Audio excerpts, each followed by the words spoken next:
That's where we at now. Where no one is calibrated to take these conversations on because, I've reached out for people to collab and they're not calibrated for these topics to even rebut. So I'm going to get into it. Of course, you speak yourself into existence through your parents, basically through that internal dialogue. Your will or that voice grows greater and greater and becomes a cluster of vibration, also known as a human body. So just the volume changes, really. That's it. The voice, you're just an expression or a voice or an angle of light or darkness, however you want to put it, however you want to look at it. And of course, when we get into this reincarnation thing, when people die, they're an aspect of you going from outside of you to inside of you. And when you have a kid, that aspect of you is going from inside of you to outside of you for a lesson. It's all for lessons. So, as long as we're remembering here, let me get into it. Of course, you can't, God or supposed I, doesn't, whatever you want to call it, identify this thing with, does not give you anything you can't handle because, of course, like I said before, any decision that would have led to a death of yours would not be remembered, because how could you remember your own death? Especially if it's traumatic. Again, any traumatic death is a death that is a waking death. So, sometimes you remember them, sometimes they're called dreams, and if you even look at the root word of dream, drom or trauma, that's what dream comes from, the Germanic word, and then we go further back, we're just going to go back to the original vibrations or sounds that people call letters. Anyway, that's why language is key here, because we need to understand how we speak our existence, because we are a voice, and we'll always have a voice, whether we have a body or not. And speaking of reincarnation even more, you got to look at every ejaculation as a birth, of course, and the emotions and the energy surrounding the room and the whole environment determines what you birth into this reality at any layer. It's going to manifest at some layer, and it's a birth. That's just how. And it's a creation. It's a manifestation, and really, the basic things in life would just come down to keeping a clear distinction between heart, lower self, and upper self, or whatever you want to call it that. And that problem occurs, there's a separation there, or a problem that occurs usually when there's an interference in the lower self, which is normally parasites, which comes from a mentality of letting other people run your life. Because that's how we gotta look at it. The best thing for parasites, mentally, emotionally, that it will all wash away if we clean every aspect of ourselves. That's like retraining our internal dialogue. This changes our whole chemistry. This changes our blood. This changes everything, because your cells are governed by your thinking.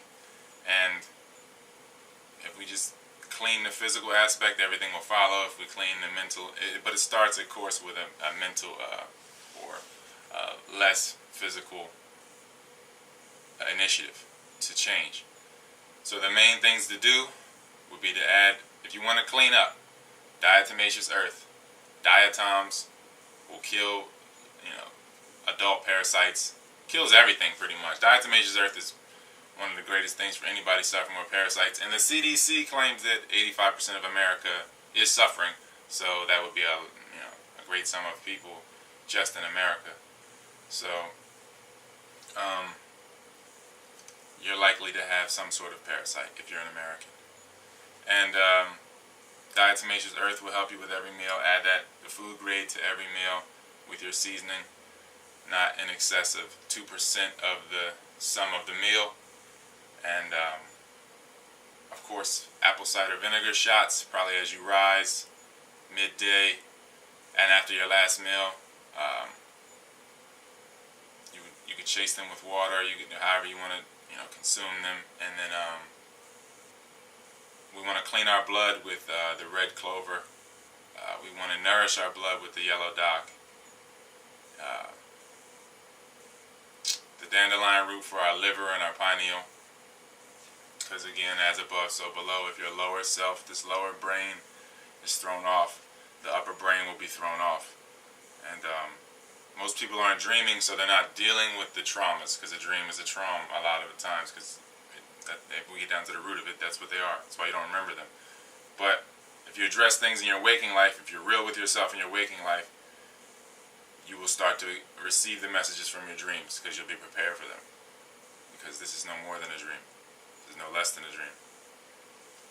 So, you're cleaning up your blood with the apple cider vinegar, with the red clover, saw palmetto for your prostate, sarsaparilla as well. These things are also good for the opposite, the polar opposite, if you can call it opposition, which would be, of course, the uterus. So, if we just have the hormones balanced, and the hormones are just nothing more than actions of the minerals, the 102 minerals of the body. If we have the minerals balanced, the hormones will be balanced. And whenever a mineral is being leached upon, a certain dis-ease will express itself. But again, that it usually just comes down to energy and not letting energy flow. The posture is so much of it. And just not letting energy flow has everything to do with the buildups, the blockages, the false growths. You have a false growth in your life that becomes a cyst. You might be climbing the ladder in economics, but in other ways you're digging a grave. So it's a false growth. So you might have cysts, also known as nests for parasites. Let's just continue on with the nourishment though here. Like I said, the herbs that I mentioned before, Cascara sagrada would again clean the bowels. Enema therapy is something that is pretty much a necessity. If you're tired, you're either dehydrated or you need an enema. It's just that simple. It's really you could say your body is your mind or your mind is your body, but there is, I guess, a sheath between the two. Either way, your thoughts become your reality, however you want to put it, and your thoughts are nothing more than something that you've attached to an emotional stimuli in the human antenna. So, once we clean the antenna, then we can get the channel that we desire. We can change channels as we want. We're stuck on the movies that we don't even like seeing. We've seen them a million times. So, let's just change the channel. Like my man changed the channel. Wasn't that one dude? I forget his name, but shout out to him. Anyway, I think that's a pretty nice roundabout. I mean, a roundup of that right there. I got this other book coming out called Stuffed Pig. It's just mainly about the impotence epidemic and about how, again, people are seasons, and you can call it a season or just going through a cosmic chapter.